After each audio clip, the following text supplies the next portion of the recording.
Hello, I'm. And I'm the I'm. Tree face.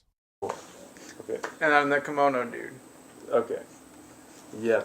And this is Underground Reviews, and we're here today to review Yoga Hosers. We wrote it on a whiteboard that you can't see. Yep. Because that's our professionalism right there. All right. So Yoga Hosers is Kevin Smith's new second movie in his trilogy. The first one was Tusk, and Tusk was about a man that was kidnapped by a Canadian.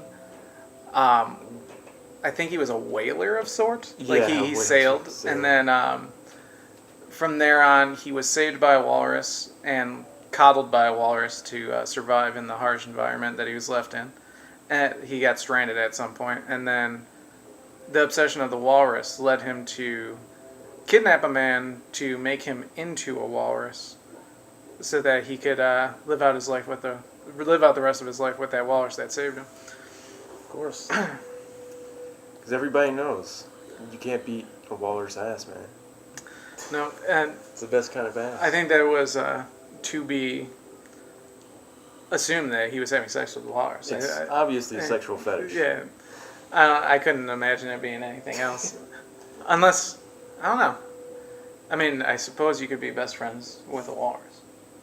I guess so. Like, you just talk to it and shit. Like, Just talk to it. I think didn't they take out his vocal cords or something so it could only go. Yeah. So he must have learned the walrus language at some point to. Yeah, there's an official language. He translated. It was like how people make up the language for Klingon. You know, it's Yep. walrus speak. Yeah. There's all sounds. Well, and also I remember he was the guy, the whaler. He had this story about how he's like molested by priests, Catholic priests. They brought Catholicism into it. Oh yeah. And he was like raped by a priest, so definitely sexual. Yeah. And Justin Long guy, at the end of the movie, he just remains. He lives the rest of his life as a fucking walrus.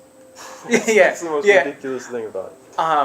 Didn't he want to be a walrus too? Because like, they accepted it? psychologically fucked him up so much that he psychologically wanted to be a walrus. So it was kind of like a BDSM thing where, you know, the dom is like training the sub into like wanting to be submissive, but he was training him to be a fucking walrus to release his animal instinct or whatever. Yeah. So he wanted him to eat fish like a walrus and stuff like that, and he was getting sick because he wasn't used to it. Yeah. Yeah. But that was a great fucking movie. Yeah. Like, I was hoping in Yoga Hosers, to move on to it, that they would have the walrus in the movie, but the walrus isn't in there.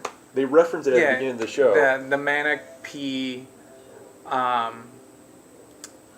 man eater or something. Like it wasn't even a walrus. They called it a manatee.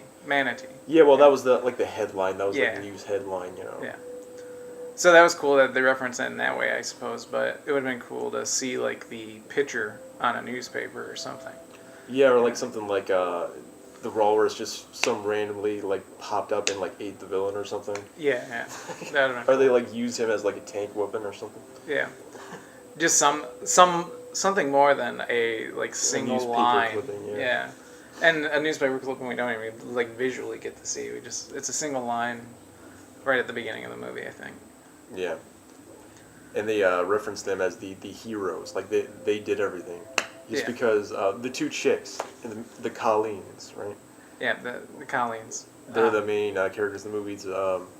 Johnny Depp's daughter, and who's the petite one, and then Kevin Smith's daughter, the voluptuous one. So did you actually look up what one's what? Yeah, the more bigger one, the Yeah. voluptuous one's Kevin Smith's. I didn't know that was Kevin Smith's daughter. I only knew the Johnny Depp part. Oh yeah, you didn't? Yeah, it was pretty much a movie written for their daughter. Did Johnny Depp help make this movie as well? Like, I assume. I mean, he was an actor in it, right? Alright. Guy Lapointe or whatever. Yeah, Guy Lapointe. Canadian Frenchman. Yeah. Who's a detective. He's like Batman in that universe. He solved the Tusk case, and now he is on the Yoga Hosers case. Yeah. And that's a pretty good way of like keeping it in the same universe, I suppose. Is just have like a primary detective. Yeah. It's almost like a mystery novel series. Yeah. Yeah, at the end of the credits, they announced the name of the next movie, which was Moose Jaws or whatever. Moose Jaw. And hopefully Johnny Depp's still in it, because that would be the only thing that would connect all of them. I don't even know. Yeah, I hope he returns, because he's my favorite part too. The fact that the mole on his face moves around is awesome. In between scene cuts, either out of pure laziness, which I doubt is probably a stylistic choice, the mole actually changes positions on his face. Yeah. Well, it has to be intentional. It has to be an intentional incontinuity, because it's too it's scene by scene. Like they move. I mean, it's camera change after camera. Yeah, change unless they release the movie without editing it whatsoever. Yeah, it's which, actually the same scene, but just camera changes and the mole changes. So that's pretty cool. But yeah, I think he's. I like Johnny Depp as a character actor and all that stuff. Yeah, and Kevin Smith, if he wrote all that story for both of them, as well as Johnny Depp, they're both fucking amazing. I just like all their movies that they made. Yeah.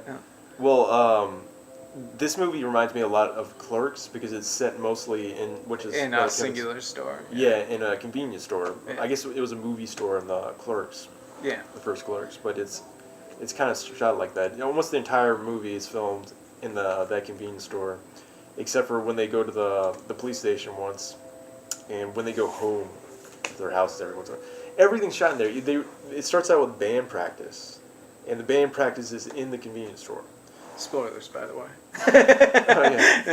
Oh, yeah. We're talking about the show from now. this point on, there'll be spoilers for the entire movie, just in case you're watching a review and don't expect spoilers. I think that's just fucking stupid. But all right, continue on with what we were talking about. It starts. They have this little band where they like talk. I mean, they sing and they talk for the verses pretty much. And they have this drummer who's like 30-something years old, and they're supposed to be like teenagers or whatever. They take off because they have their period or something. They have an abnormally large flow or something like that. Which the constant like reference, like almost sexism towards women. The constant reference to menstruation and just basic female problems that they use and write on the board to get away from work is awesome to me. I know there was this one scene where they were talking about how they went home to their moms or whatever, and they were talking about trying to get out of work because of her period. Apparently their parents own the convenience store. Yeah.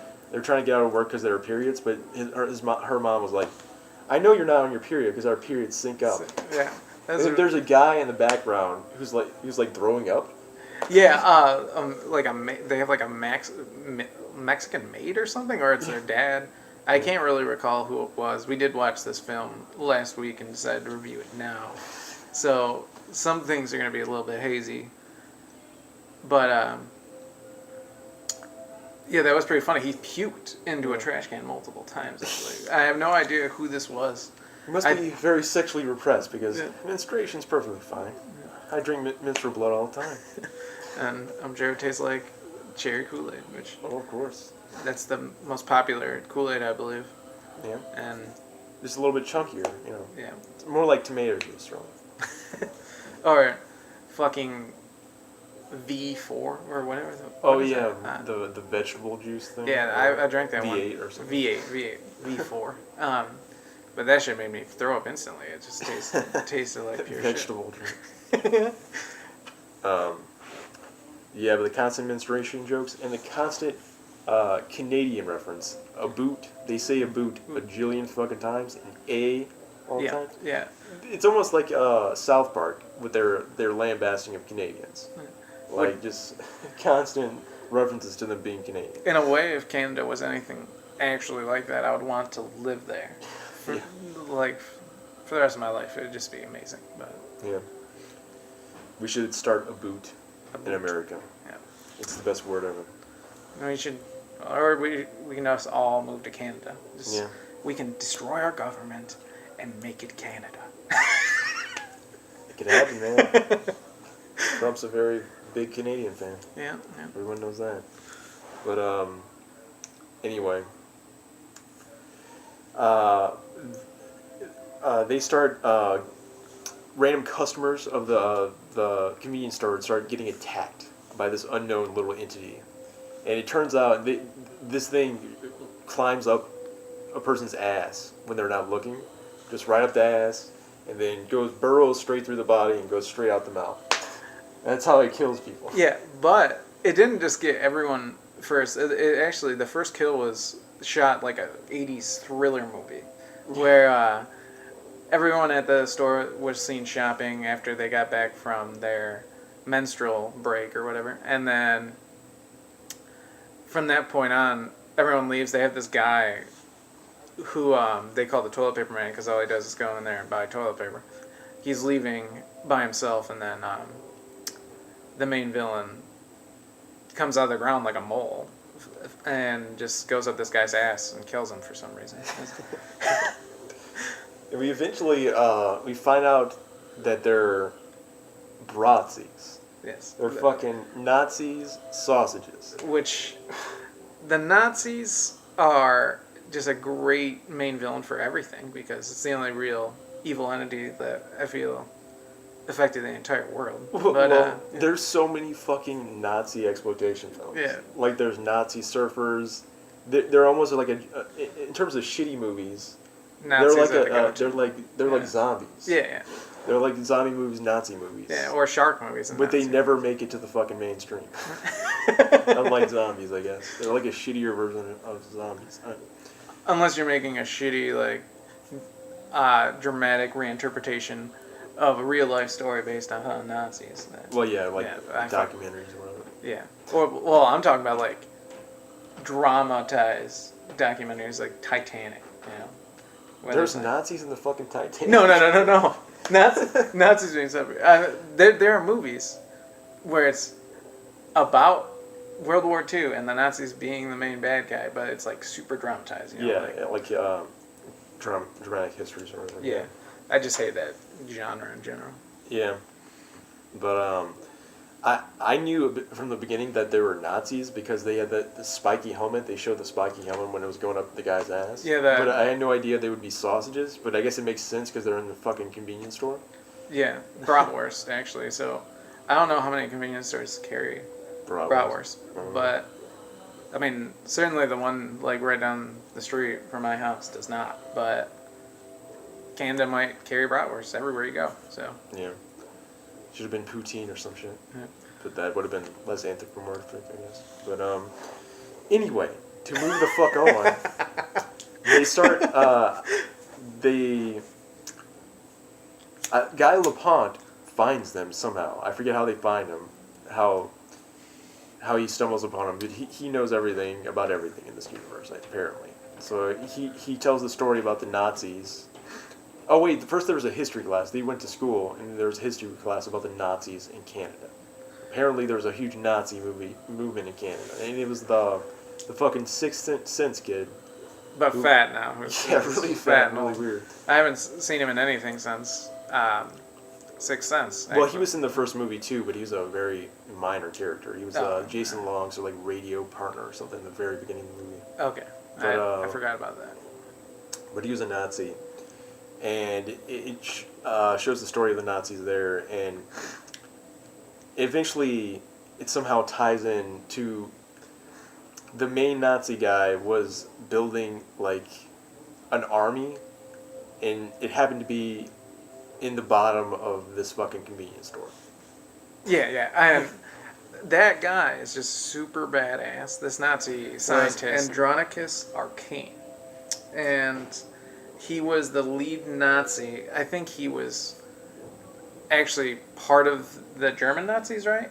And then they noticed the Canadian Nazi party was growing big, or popular at least. So they sent this Andronicus Arcane there, and then he makes a plan to clone himself and make the ultimate Aryan race clone program or some shit, and then he decides to use bratwurst to do this.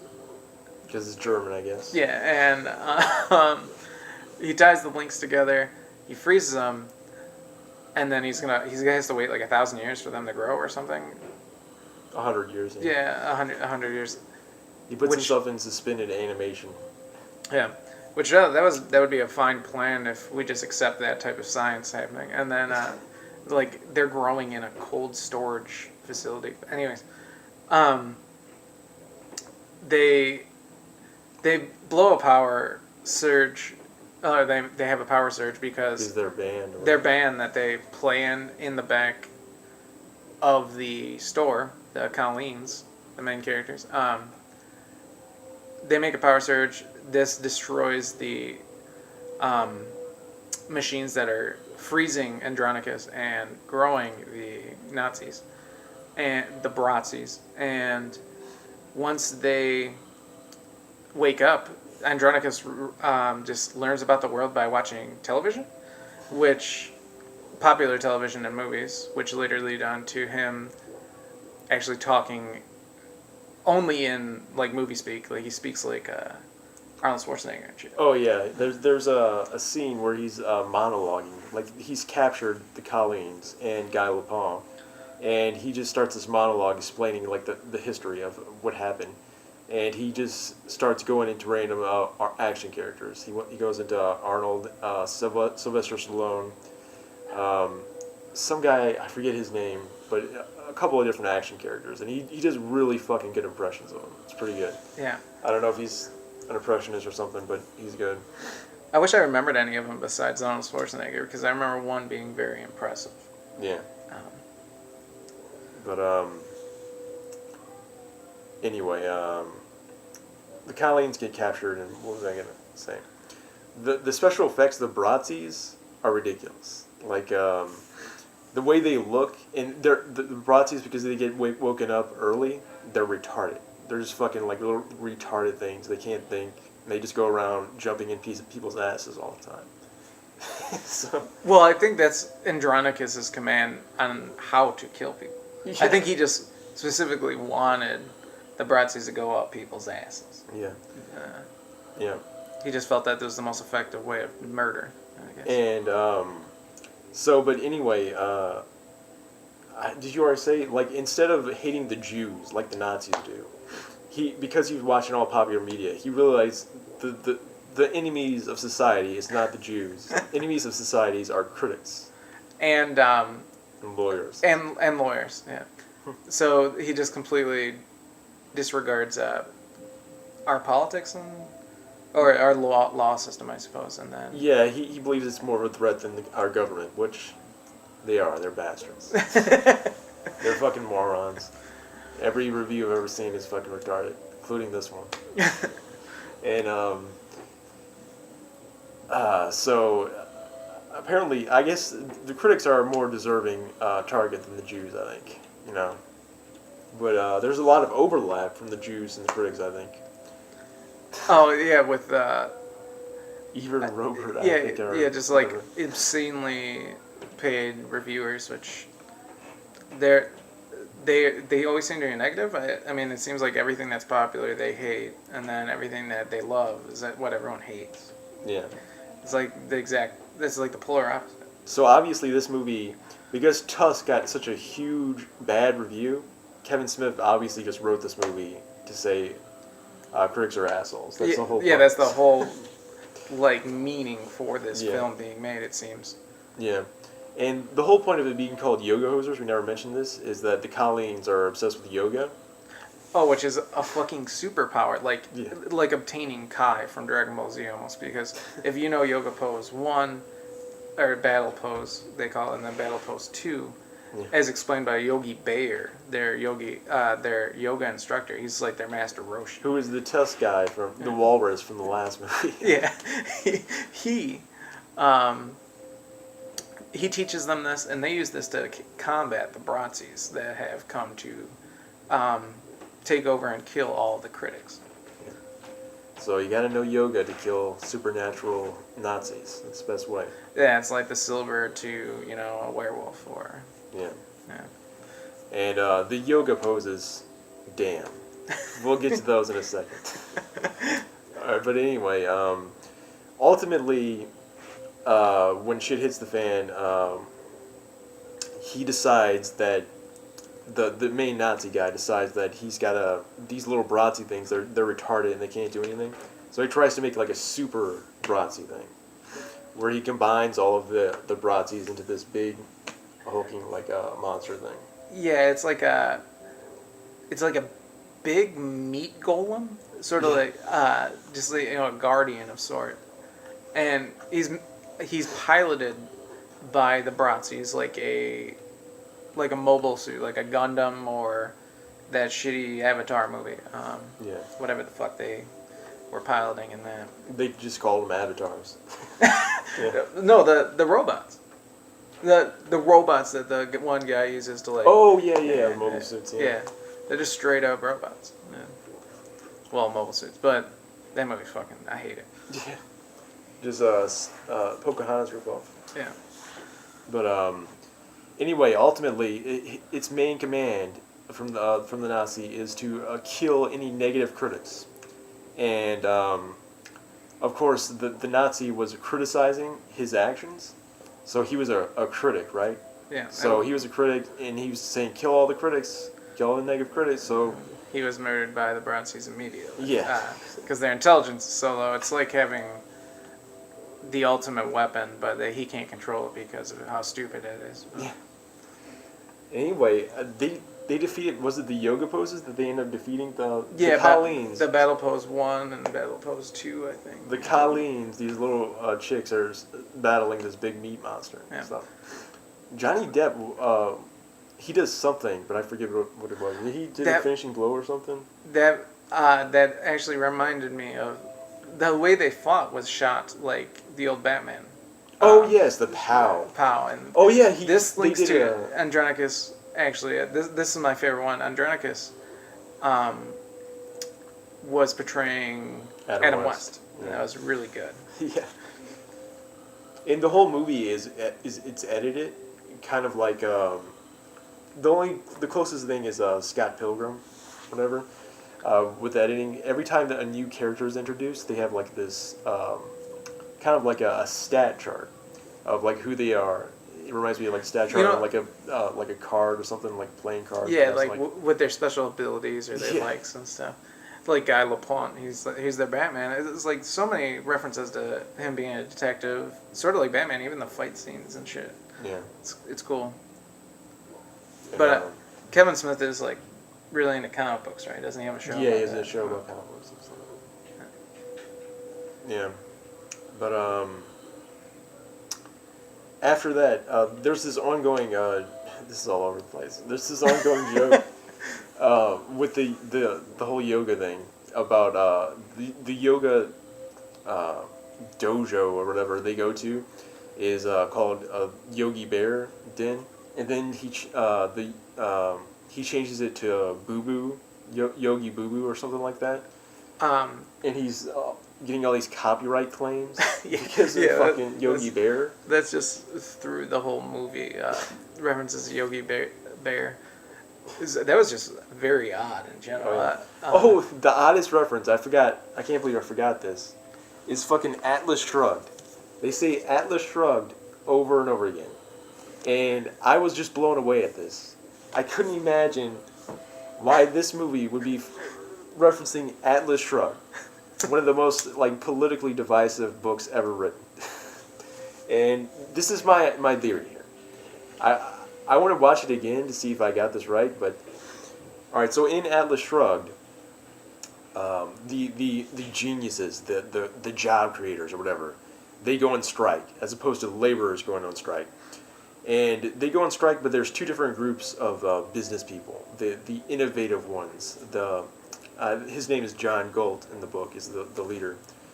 And the old guys, the old-time business guys, which Reardon was the name of the guy of the old guys, the old way, the establishment or whatever. I think the fucking like movie companies are the establishment that are stuck in their old ways. And then I think Kevin Smith is supposed to be John Galt. He's supposed to be like rebelling against the traditionalist like Reardon business people who are reliant on the government or whatever for their funding and stuff. And Kevin Smith is just like the rebel who's going and doing it on his own. That's the only way I can think of it. I don't think I can make an analogy between the laborers and the business people, because the laborers in this analogy seems to be the moviegoers maybe, but I think it's between Reardon and Gold. That's the only. I don't know. It's fucking weird, but they just randomly say Atlas Shrugged, and it just bugs the hell out of me. There's probably like a very specific reason as to why, and Kevin Smith knows it, so he just put it in there. He doesn't give a shit if anyone knows why. And it's way libertarian, right wing, and I have I would be so shocked if Kevin Smith is a libertarian, but maybe he is. I don't know. If he is, contact us and then tell us about it. Yeah. But anyway, the climax of the movie, they kill off the main Bratzy guy. And they saved the day, I guess. Yeah, that's pretty much it. It had a very abrupt ending. Now, we forgot about the Satanist guys. Oh, yeah. The Satanist guys. So they're like the high school jocks, one being like the most popular kid. Yeah, the good-looking one. Really. Yeah, and then the other one just being like his retarded meat shield friend, which, I don't know, he's like his Nappa, I suppose, to his Vegeta. And...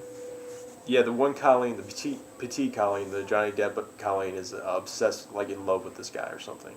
Or was it the other one? No, she's in love with the top nut bro. Yeah. Yeah, the main guy. He's the Vegeta. Yeah. And he's obsessed with them. And of course, for no explicable reason, they just want to kill these girls. They don't want to have sex with them because they make it very clear that Canadian Satanists are all about the purity of women's bodies. Yes, and that's what the surprise twist is in the movie, is they invite them back to this party, and this is where the movie really just takes like a massive turn here. Is they wanted to go to a party at the beginning of the movie, and then a year 12 party. Yeah, year 12 party, and then which I like that reference. Canadians call senior year, year 12, whereas in America we have the senior, junior bullshit. Anyways, they get invited to a party. They go to the party. They can't go to the party. It was a trap to begin with. You're to assume that these two guys are going to rape them. Yeah, I know. You're supposed to fuck the virgins before you sacrifice them. Come on, that's part of the ritual. Yeah. That's the whole fun of it. But I felt it was leading into just a traditional like high school rape or something, and that's where the movie really just took a fucking turn for me. It's they find out that they're Satanists because he's just trying to kill her with a knife in the back room when they get to the store to get them, and then that's when the Bratzis really start attacking. Yeah, that's when the Bratzis come out. The guys are trying to stab the Colleens, and then the Colleens know yoga, which is their main battle forms. Yeah. Oh, well, what happened was the guy had this like big Bowie knife, and he was coming in like this to stab her, but then she had this little switchblade that her mom gave her, her rape blade. Yeah, no, her first date blade or something. Yeah, her first date blade. Yeah. See, every chick's got to be packing a blade in their first date. Yeah. Which, I mean, yeah, I sort of agree. I mean, if you're meeting up with someone that you've never met before, of course bring a way to murder them. They were in high school together. They showed him in the class together. So this is like they go to school with each other and I'm just gonna kill you. There's a big problem with college rape in today's society anyway. So I mean, they could have just. Yeah, but they don't want to rape at all. Yeah. No, I'm just saying. Like it's weird that they just randomly want to kill them. It's the most random thing in the world. Yeah. And that's really where the movie like just turns around completely. It was a different type of film until. Yeah. Before that, it was kind of like just like a goofy like girl film, just like using girl characters and shit like that. But then it just got really crazy after that. Which I thought it was great. The actresses actually seemed like they enjoyed playing in the film. Which, by the way, they were both amazing actresses, I thought. Yeah. For being in such a weird film. They seem to have the most acting skill out of everyone in the film. It was written for them. It's explicitly yeah. For them and to fuck over the critics, I guess. Yeah. Well, in any case, if they did want their daughters to get like a good start in a career, I would say this movie is a pretty good first film for them. If so, I've never seen them in anything else or noticed them, but I think they're really good in this film. Yeah. Anyway, at the end, they start advertising. They go back to the yoga place, and it pretty much drifts off after that. They are credited as heroes, which again, when the cops come, right, they have 2 dead bodies, the dead Satanist bodies, laying in their house. They have a dead Nazi body there. And I mean, I just, there's so many dead bodies, and it's such supernatural nonsense that I don't see how they didn't get arrested immediately for fucking murder. Yeah. I mean, it's not like they had like DNA tests. Like, there's probably no way they could prove that this was an actual Nazi as opposed to just some random ass guy that they just killed. Yeah, and then dressed up like a Nazi and then stabbed him. But somehow I guess the guy LaPont has some pull in the police force. Yeah, because he's like a renowned detective. He's just he's their Batman. Like, they're going to him for help, essentially. Yeah. All right. Oh, one final thing that I can think about in this movie that I didn't expect at all was Stan Lee. Oh, appearing. yes! A Stan Lee cameo. That's fucking ridiculous. Yeah. I fucking have to believe that Stan Lee is just the coolest fucking person on the planet. Like, well, Stan Lee was in that movie Mallrats, so they had him in another movie before, so they have like a business relationship, sort of. I guess they're kind of like friendly, so that's how they got him in there. Yeah, I would just love to see Kevin Smith and Stan Lee hanging out, like drinking a beer together. Yeah. Like, I think that would be sweet. This is our Yoga Hosers final score. I suppose we're gonna rate it from a 1 out of 5 system. 1 out of 5 Bratzies in this case. Yeah, Bratzies in this case. Not stars, because fuck stars. We're naming. So, down to it, what did you think in Bratzies this was? Well, first of all, I despise major Hollywood movies. Like, I do. He's more, he likes them a little bit more, I think. But we both come together and we like the B movies and foreign films and stuff like that. And independent films. Independent films and stuff. You have to keep this in context. Like, for new movies that have come out in theaters, we did see this in theaters. Yeah. I think this is a pretty good movie in that context. So I'm not gonna say it's perfect. So I would say like 4 out of 5 Bratzies. And I'm like right up there with you. Like, perfect 4 out of 5. Well, obviously not perfect, but 4 out of 5 Bratz, 4.5 out of 5 maybe. Yeah. I've definitely seen way better movies, but not in theaters recently. I mean... Yeah, for sure. And like he said, he doesn't like Hollywood films, like big budget films most of the time. Yeah. And generally, I don't either, really. Yeah, 4 out of 5 Bratzies. Just for the context, definitely I know a lot better movies that are, but... I applaud Kevin Smith for putting out a movie like this.